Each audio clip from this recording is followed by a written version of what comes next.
This tutorial will show you how to publish a Storyline project into a standard web format.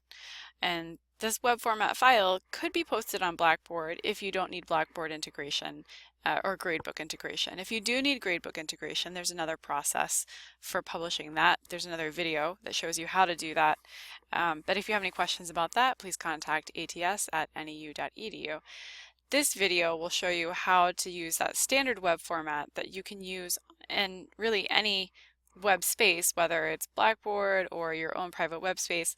All you need to be able to do is either upload a zip file with all of the published files, or maybe you have access to an FTP account for a website and you'd be able to publish it that way.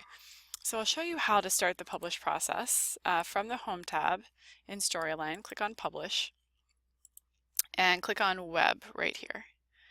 Take a look at where your files are going to be saved. Storyline likes to save them to your documents and then My Articulate Projects folder, and it will show up under this title. From here, I recommend that you do include HTML5 output, but that you don't include the Articulate mobile player for iOS or Android formatting. The reason I say this is because HTML5 output will already allow your project to be played on mobile devices and tablets. This Articulate mobile player would allow students to play or others to access this content offline, but it does create another version of the project when really they could just open up the tablet, open up the HTML5 version of the project on the tablet anyway. So in this case, I'm just going to say just include HTML5 output and click Publish.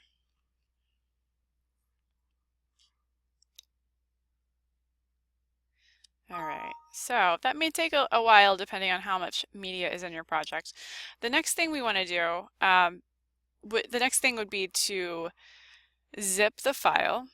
Before I do that though, I want us to take a look at the actual folders and files that this creates.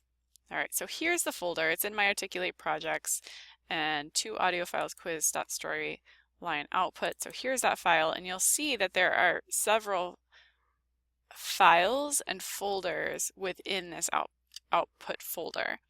So the way this works is that if you want to link to your Storyline project, you would use the story.html file, but that you would need all of these other files because this file actually calls out to the other files in here as resources. So whatever you do with these files after you've published them, just make sure that you're actually uploading all of these files. So, all right, so let's actually go back to, I'm going to close that. I just wanted to talk through that. But if you, back at this window, go ahead and click Zip. And I'm going to save this to the desktop so I don't forget where it is. And then from here, I'm going to go to Blackboard, Files. So when you see files, when you log into the course initially, it'll probably be collapsed, and you can just click on Files and then click on the ID of the course, and this will take you into a file area, course files.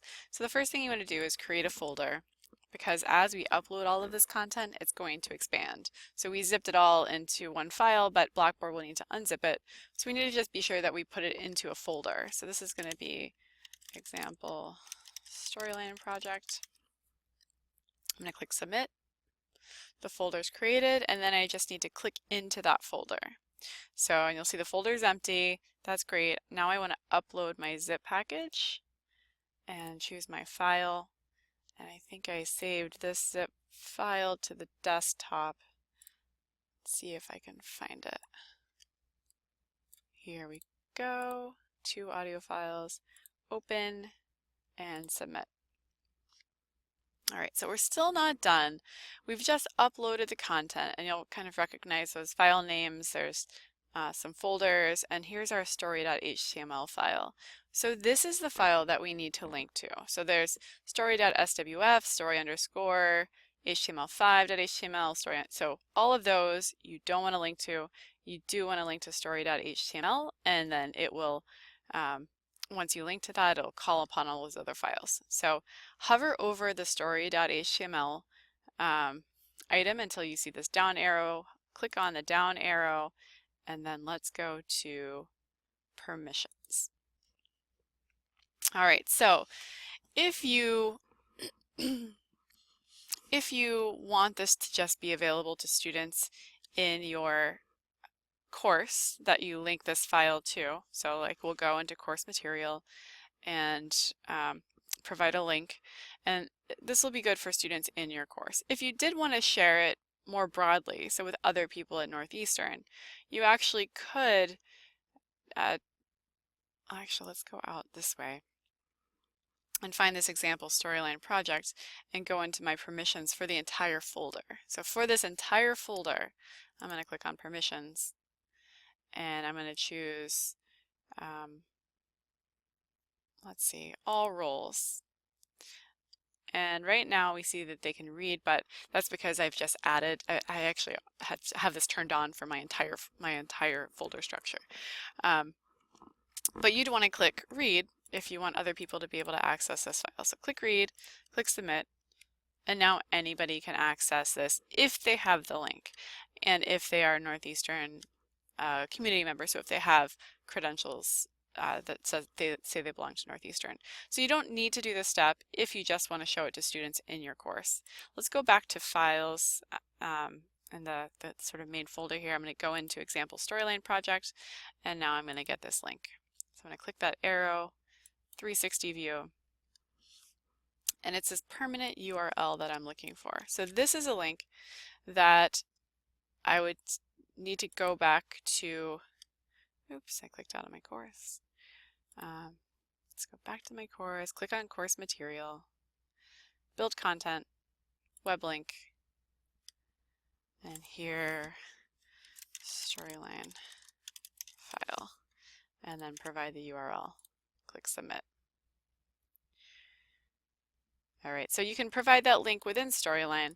Now again, this doesn't include grading. So if you wanted to have grading, you would need to publish it a different way. There's a different video for that. But you can see that you do,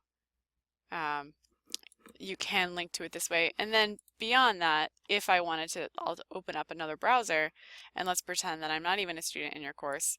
This is how you would share with somebody else at Northeastern. You could actually just paste this link. Oh, my browser is having some trouble. There we go.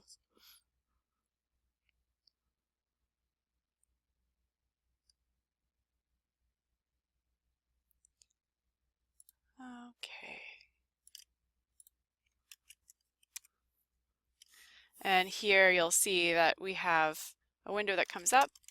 Initially, because I had canceled this window, it says that I'm not authorized, but now as I type in my NU credentials, I will be authorized and be able to see it. So that's another way that if you want to share this file with other people that aren't in your course, you can do that so long as they're Northeastern affiliated.